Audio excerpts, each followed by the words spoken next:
Ako by ste odstránili hriadeľ, ktorý sa stratil vo vnútri odtokového potrubia?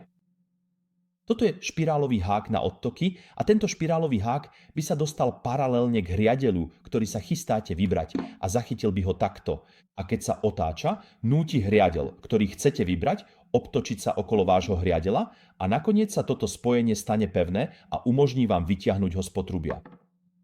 Tu vidíte, že sa na konci mierne ohýba nahor.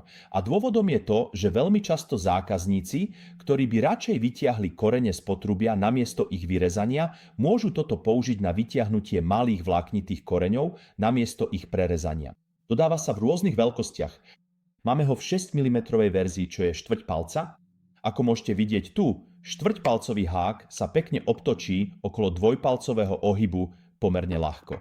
Máme ho v 8 mm verzii, čo je 5/16, 10 mm, čo je 3/8 a pol palca, čo je 12 mm. Môžete ich získať na plumbertools.com alebo ak ste v Európskej únii, môžete ich kúpiť na sivertools.com. Ďakujem za sledovanie